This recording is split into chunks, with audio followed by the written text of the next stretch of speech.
మరి ఈ మధ్య టీడీపీ సోషల్ మీడియా చిరంజీవి గారిని టార్గెట్ చేస్తుంది కదా, ఎలాగనిపిస్తుంది? చాలా బాధగా అనిపిస్తుంది. ఎందుకంటే పవన్ కళ్యాణ్ గారితో దోస్తీ కట్టి ఇవాళ చిరంజీవి గారిని ఏదో తక్కువ చేసి మాట్లాడాలని కొంతమంది సోషల్ మీడియాలో పెడుతూ తెలుగుదేశంకి సంబంధించినటువంటి కార్యకర్తలు అనొచ్చు, లేకపోతే వాళ్ళ అనుయాయులు కావచ్చు, చిరంజీవి గారిని ఆ రకంగా మాట్లాడడం చాలా బాధగా ఉంది. ఎందుకంటే ఇవాళ పవన్ కళ్యాణ్ అనే వ్యక్తి లేకపోతే తెలుగుదేశం పార్టీయే లేదు, మొత్తం గెలిచే అవకాశమే లేదు. ఇవాళ పవన్ కళ్యాణ్ గారు అంత అండగా నిలబడ్డాడు కాబట్టి ఇవాళ తెలుగుదేశం పార్టీ అధికారంలోకి వచ్చి అది ఒక జవసత్వాలు సంపాదించుకుంది. లేకపోతే పవన్ కళ్యాణ్ లేకపోతే తెలుగుదేశం పార్టీకి అంత సీన్ లేదు. ఇది గుర్తుంచుకోండి.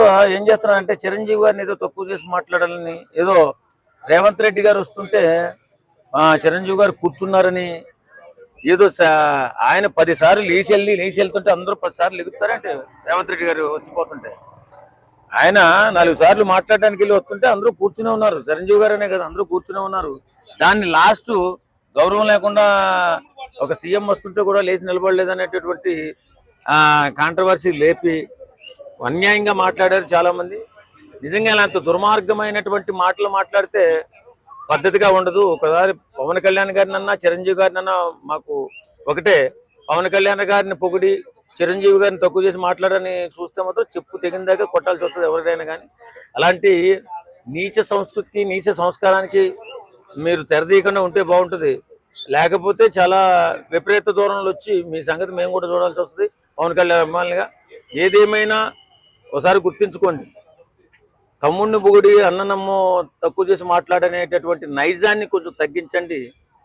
చాలా బాధగా ఉంది, చాలా ఇబ్బందిగా ఉంది, మాకు చాలా ఇబ్బందిగా ఉంది, మీరే ఇబ్బంది పడతారు తర్వాత. కాబట్టి చిరంజీవి అజాత శత్రువు. ఆయన నడత చూసి ఎన్నో లక్షల కోట్ల కుటుంబాలు బ్రతుకు తెరువును మార్చుకున్నటువంటి మహానుభావుడు చిరంజీవి గారు. అలాంటి వ్యక్తి ఎప్పుడు కూడా ఒక కాంట్రవర్సీ కానీ ఒక వ్యక్తిని ఒక మాట అనడం ఆయనకు తెలియదు, ఆయన మాట పడ్డమే తప్ప. అలాంటి మహానుభావుని తీసుకొచ్చి ఇవాళ రాజకీయాల్లో ఏదో ట్రోల్ చేస్తూ విపరీతంగా మాట్లాడుతున్నారు. ఇలాంటి చిల్లర పనులు చేయకుండా ఉంటే బాగుంటది. మీకు పాత పగల వల్ల ఇట్లా చేస్తున్నారు, టార్గెట్ చేస్తున్నారు. చిరంజీవికి పగోడెవడు ఉంటాడు, అజాత శత్రువు. అంటే వాళ్ళు అడిగినప్పుడు ఇంతకుముందు వాళ్ళకి సపోర్ట్ చేయలేదు పొలిటికల్ కానీ, 2004లో కానీ 2009లో కానీ. ఆ భావం వాళ్ళలో ఉండొచ్చునేమో. కాకపోతే ఏంటంటే అలాగా చిరంజీవిని మనుగడ సాగించాలంటే చాలా కష్టం.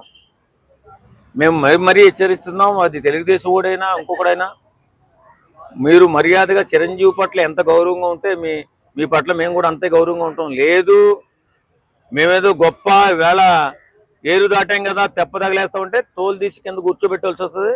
అది మాత్రం గుర్తుపెట్టుకుని మసిలితే బాగుంటుంది. చిరంజీవి అజాత శత్రువు, అది గుర్తుపెట్టుకుని మాట్లాడండి. ఈ మధ్య ఎక్కువ కాప్ కమ్యూనిటీనే టార్గెట్ చేస్తున్నారు వైసీపీ సోషల్ మీడియా. ఏడ్చారు, వాళ్ళకి ఆ బలం లేకనే 11 వచ్చారు ఈవేళ. వాళ్ళు కాపులను టార్గెట్ చేసేంత శక్తి సామర్థ్యాలు ఉన్నాయా? కాపు లేకపోతే ఆంధ్రప్రదేశ్లో రాజకీయమే లేదు. ఈ శోధనా కొడుకులు సెల్లునా కొడుకులు డబ్బులు ఉన్నంత మాత్రాల రాజకీయాల్లో వెళ్ళిపోతారేంటి? కాపు బలం ఉంది కాబట్టి వాళ్ళు ఎవడైనా అక్కడ రాజ్యాధికారం చేపట్టేది. అది గుర్తుపెట్టుకుని గమనించుకుని గౌరవించుకుంటే బాగుంటుంది. లేదు కదా మేము ఇలాగ ఉంటామంటే ఏం జరుగుతుందో త్వరలో మీరే చూద్దరు కానీ ఎందుకు కంగారు పట్టు.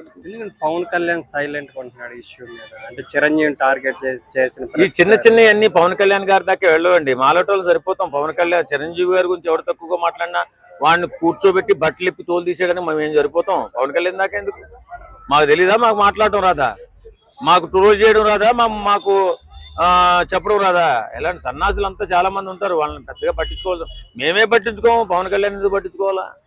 అంటే ఈ మధ్య జనసేన వాళ్ళు ఏ చిన్న మిస్టేక్ చేసినా వాళ్ళ మీడియాలో కానీ సోషల్ మీడియాలో కానీ పెద్ద చేసి చూపిస్తున్నారు. రీసెంట్గా నిన్న రఘురామకృష్ణ మీద కూడా దాడి జరిగితే అది వైసీపీ మీద జరిగింది, జనసేన మీద జరిగిన దాడిగా చిత్రీకరిస్తుంది. ఇప్పుడు ఈ మీడియా వ్యవస్థలన్నీ ఆర్థిక నేరస్తులే. ఈ యదవులు రాజకీయాల్లోకి వచ్చి 100 కోట్లు 1000 కోట్లు సంపాదించేసి మీడియా సంస్థలు పెట్టేసి అది వ్యభిచార మీడియాగా మారిపోయి ఇప్పుడు మీడియా సంస్థలన్నీ కూడా వ్యభిచారులకైనా కొంచెం మానవత్వం ఉంటుంది. ఎందుకంటే కొంచెం కాబట్టి కొంచెం నీతిగా బతకాలని. ఇప్పుడు ఉన్నటువంటి మీడియా సంస్థలకు ఏవి కూడా మానవత్వం లేదు. కొన్ని మీడియా సంస్థలు ఒక పార్టీకి, కొన్ని మీడియా సంస్థలు ఒక పార్టీకి, ఇలాగా వ్యభిచారణలాగా మారిపోయారు వీళ్ళు.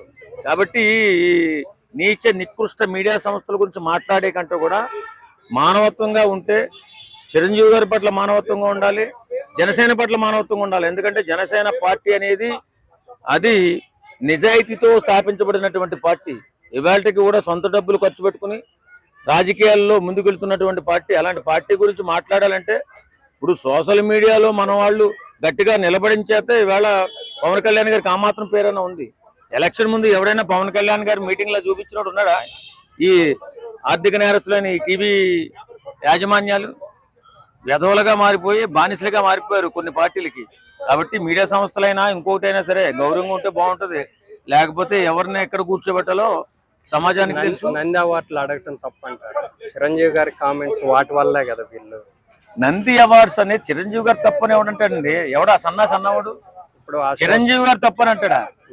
ఈ సన్నాసులకు బుద్ధి జ్ఞానం లేదు. ఈ రాజకీయ ఆర్థిక నేరస్తులైనటువంటి ఈ విధవులకి చిరంజీవి లాంటి మహానుభావుడిని తప్పని అంటారా? ఆయన ఏ కోశానైనా ఏ సందర్భంలోనైనా ఒక్కరి పట్ల ద్వేషంగా మాట్లాడడం ఎప్పుడైనా చూసారా?